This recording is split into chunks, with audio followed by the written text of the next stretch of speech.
ಟಾಲಿವುಡ್ನ ಅತ್ಯಂತ ಜನಪ್ರಿಯ ನಟರಲ್ಲೊಬ್ಬರಾದ junior NTR ಕೈಯಲ್ಲಿ 2 ಚಿತ್ರಗಳಿವೆ. ಪ್ರಮುಖವಾಗಿ ಅವರು ದೇವರು ಎಂಬ ಚಿತ್ರದಲ್ಲಿ ನಟಿಸಿದ್ದು, ಈ ಚಿತ್ರವು ಅಕ್ಟೋಬರ್ನಲ್ಲಿ ಬಿಡುಗಡೆಯಾಗಲಿದೆ. ಆನಂತರ ಪ್ರಶಾಂತ್ ನೀಲ್ ನಿರ್ದೇಶನದ ಚಿತ್ರದಲ್ಲೂ ಅವರು ನಟಿಸುತ್ತಿದ್ದಾರೆ.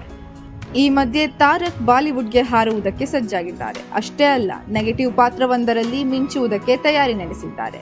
ಹೌದು, ನಿಮಗೆ ಹೃತಿಕ್ ರೋಷನ್ ಮತ್ತು ಟೈಗರ್ ಶ್ರಾಫ್ ಅಭಿನಯದ ವಾರ್ ಚಿತ್ರದ ಬಗ್ಗೆ ಗೊತ್ತಿರಬಹುದು.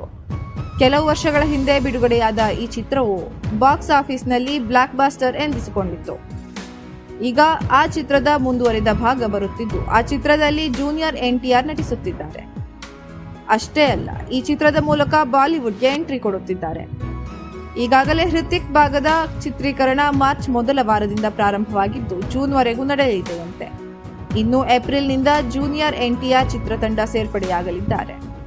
ಈ ಚಿತ್ರಕ್ಕಾಗಿ ಅವರು 60 ದಿನಗಳ ಕಾಲ್ ಶೀಟ್ ನೀಡಿದ್ದು, ಈ ಪೈಕಿ ಹೃತಿಕ್ ರೋಷನ್ ಜೊತೆಗೆ 30 ದಿನಗಳ ಕಾಲ ನಟಿಸಲಿದ್ದಾರಂತೆ. ಇನ್ನು 30 ದಿನಗಳ ಕಾಲ ಅವರು ಉಳಿದ ಭಾಗದ ಚಿತ್ರೀಕರಣ ನಡೆಯಲಿದೆ. ಏಪ್ರಿಲ್ನಿಂದ ಜೂನಿಯರ್ NTR ಭಾಗದ ಚಿತ್ರೀಕರಣ ಪ್ರಾರಂಭವಾದರೆ ಜುಲೈವರೆಗೂ ಮುಂದುವರಿಯಲಿದೆ. ವಾರ್ 2 ಚಿತ್ರೀಕರಣ ಮುಗಿದ ನಂತರ ಈ ವರ್ಷದ ಕೊನೆಯಲ್ಲಿ ಪ್ರಶಾಂತ್ ನೀಲ್ ನಿರ್ದೇಶನದ ಚಿತ್ರದಲ್ಲಿ ತಾರಕ್ ಭಾಗವಹಿಸುವ ಸಾಧ್ಯತೆ ಇದೆ ಎಂದು ಹೇಳಲಾಗುತ್ತಿದೆ. ಈ ವರ್ಷವೇ ವಾರ್ 2 ಚಿತ್ರದ ಚಿತ್ರೀಕರಣ ಮುಗಿದರೂ ಚಿತ್ರ ಬಿಡುಗಡೆ ಆಗುವುದಿದ್ದರೂ ಮುಂದಿನ ವರ್ಷವೇ.